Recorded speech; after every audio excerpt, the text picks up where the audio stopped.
Hello viewers, welcome back to my channel, and today I am going to discuss about the Anglo-Norman period or Old English period.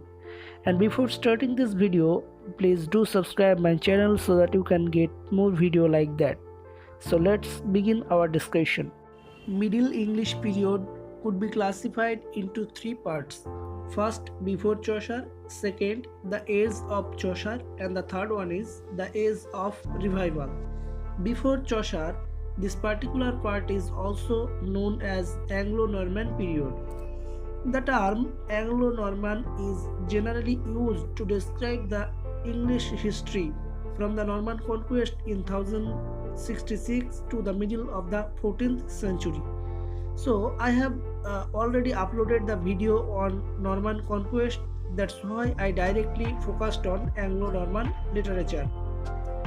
Literature produced during this time is also known as medieval literature. So first we will focus on Middle English poetry. Middle English poetry can be classified into four types: chronicles, religious and didactic poetry, alliterative poetry, and metrical romances. Now we will discuss all the types of poetry chronologically. So first we will discuss about Anglo-Norman Chronicles, and here we have first Lemon's Brood. This work is influenced by O.S.S. Lemon de Brood. Brood also means chronicles, and Lemon, the author of this Brood, was an English poet and priest also. The first part of this Brood talks about how Brood found Britain as a country, and the later part talks about the journey of Brood and his army to the island of Avalon. And the second one is Geoffrey of Monmouth. Geoffrey, the author, was born in Monmouth and he was noted as Geoffrey of Monmouth. This work is a historical document of all the legendary kings of Britain. The character of King Arthur was first introduced in these chronicles. And the third one, here we have Le Roman de Brut. I have already mentioned that Lemon's Brut is influenced by La Roman de Brut. So this is written by Wes, and this work is nothing but a French version of Monmouth's Latin work, History Regum Britannia. It focuses mainly on King Arthur's reign, and this particular work is dedicated to Queen Eleanor. And the fourth one, here we have the chronicle is Robert of Gloucester's Chronicle. This chronicle is generally known by the name of Robert of Gloucester, its author. It is mainly based on Lemon's Brood, and it deals with the history of England from the beginning of Stephen to the death of Henry. And the fifth one, here we have the story of England, and this particular work is written by Robert Manning of Brunei, and this particular work is divided into two parts. That's all about the Anglo-Norman Chronicles, and we will move on religious and didactic poetry. First we have Ormolam. Orm is the name of the author. He was an Augustine monk, and this work is written in Northeast Midland dialect, and it is an chronological arrangement of some biblical sermons, and it's a religious poetry. And in second we have the Prick of Conscience, and it's written by Richard Roll of Hampole. And in third we have Carson Mundy, an anonymous poem that is dedicated to Virgin Mary. It tells the history of the world from creation to the judgment day, covering both Old and New Testament. And the title Carson Mundi itself means runner of the world. And next we have Handling Semi. It is written by Robert Manning of Brunei and based upon manual days purchased by William of Waddington. And in fifth we have the owl and the nightingale, and it's the first example of the earliest debate poetry, and it's a kind of didactic poetry. And in the sixth, Poema Marlowe, poem of 1400 lines. Here poet suggested to follow virtue's path, and it's a religious work. So that's all about religious and didactic poetry.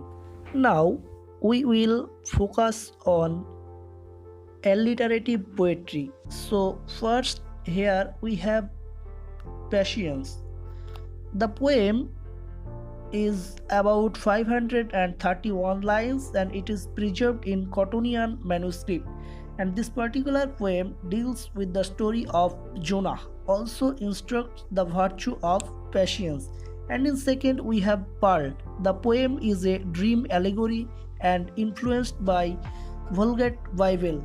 And this particular work preserved in Cottonian manuscript. And next, we have Purity. Purity is preserved in Cottonian manuscript and it's talk about absolute value of purity. And in fourth we have Sir Gawain and the Green Knight. It is preserved in Cottonian manuscript.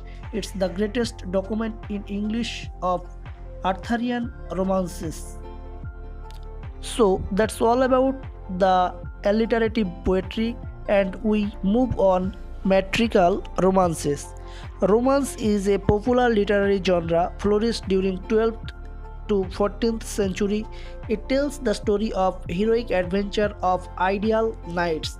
Now, metrical romances can be divided into four categories. First, the matter of Rome, the matter of France, the matter of Britain, and the matter of England. Once more time, please. The matter of Rome, the matter of France, the matter of Britain, and the matter of England. Okay, now the matter of Rome. The Roman heroes are mainly discussed here.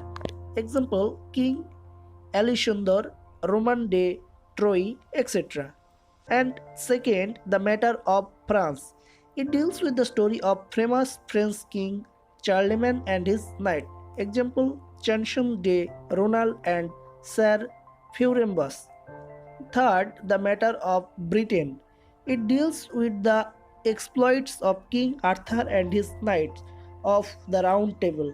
Example, Wywin and Gawain, Sir Gawain and the Green Knight, Arthur and Merlin. And the fourth one is the matter of England. The matter of England is based on English history. King Horn Havoc, the Dane, Guy of Warwick, Bevis of Hampton are some English heroes which describe the matter of England. And that's all about the Anglo-Norman poetry. And now we move to Anglo-Norman prose. Here we have first the Ancren Rule. The title also means rule of anchoresses. This prose is attributed to Richard Poor. It's a book of guideline for nuns and this particular work is divided into 8 books. And the second one is the travel of Sir John Mandeville and this was originally written in French by Sir John Mandeville and it talks about the travel through Europe and Near East. So that's all about the Anglo-Norman period. Don't forget to like and share the video with your friends and please leave your comment in the comment section. Thank you all.